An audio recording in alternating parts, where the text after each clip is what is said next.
السلام علیکم ورحمۃ اللہ وبرکاتہ۔ زکوٰۃ کے حوالے سے ہم مختلف مسائل بیان کر رہے ہیں۔ پیچھے ایک مسئلہ میں نے بیان کیا تھا کہ تاجر جو ہے وہ اپنی تجارتی شاپ سے کس طرح زکوٰۃ نکالیں گے، اور یہی مسئلہ باقی تمام جتنے بھی زکوٰۃ کے شعبہ ہیں جن جن سے زکوٰۃ دینی ہے وہاں پہ بھی یہ مسئلہ پیش آتا ہے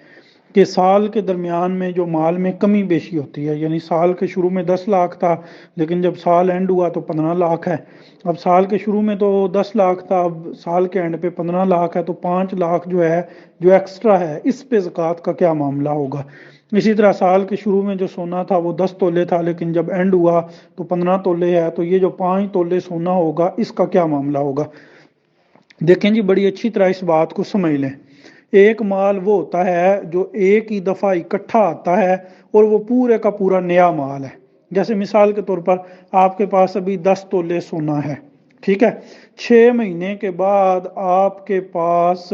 وراثت سے یا کہیں سے بھی 10 تولے سونا اور آ جاتا ہے، تو یہ ایک الگ نوعیت ہے۔ آپ کے پاس جو ابھی تجارتی مال ہے مثال کے طور پر وہ 20 لاکھ روپے ہے، لیکن سال میں اچانک آپ کے پاس اکٹھا 10 لاکھ کہیں سے اور آ جاتا ہے، ٹھیک ہے۔ تو یہ جو اچانک اکٹھا مال آتا ہے آپ کے پاس، اسے اہل علم کی اصطلاح میں تو مال مستفاد کہتے ہیں، یعنی ایسا مال جو اچانک آپ کے پاس آیا، تو ایسا جو مال ہوگا اس کو آپ زکوٰۃ میں شامل نہیں کریں گے، اس کا الگ حساب کریں گے اس پہ، یعنی چونکہ پہلے پہ جتنا ٹائم گزرا ہوگا اس کو الگ سے آپ شمار کر کے اس کی زکوٰۃ الگ سے نکالیں گے۔ لیکن ایک ہے کہ وہی کام ہے لیکن اس میں کمی بیشی ہو رہی ہے۔ جیسے تجارتی مال ہے، مثال کے طور پر کسی کی دکان ہے تو سال کے شروع میں 10 لاکھ تھا، اب وہ اچانک سے 15 لاکھ تو نہیں نہ بنے گا، وہ ڈے بائی ڈے، ہفتے بائی ہفتے کی ایوریج سے وہ آہستہ آہستہ بڑھتا سال کے اینڈ میں 15 لاکھ ہو گیا۔ اب ایسا جو مال جو اس طرح بڑا ہے آہستہ آہستہ بتدریج، اور اس میں کبھی کمی بھی ہوتی ہے کبھی بیشی بھی ہوتی ہے، ایسے مال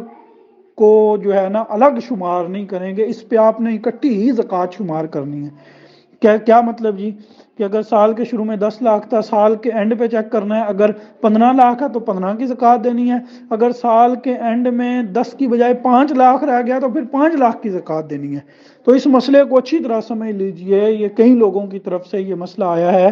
کہ سال کے درمیان میں جو مال بڑھتا ہے اس پہ زکوٰۃ کیسے دیں گے۔ تو سال کے درمیان میں جو مال بڑھنے کی صورت ہے وہ دو ہیں، ایک ہے آپ کے پاس جو مال ہے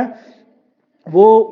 وہی مال بڑھتا ہے اور کم ہوتا ہے، وہی زیور جو ہے وہ تھوڑا بہت بڑھتا ہے اور کم ہوتا ہے، کبھی آپ نے تھوڑا لے لیا، کبھی بیچ دیا، کبھی اور لے لیا، کبھی بیچ دیا، ایک یہ نوعیت ہے۔ اس کو تو آپ نے اسی زکوٰۃ میں شمار کرنا ہے۔ ایک ہے کہ آپ کے پاس یکمشت ایک ہی دفعہ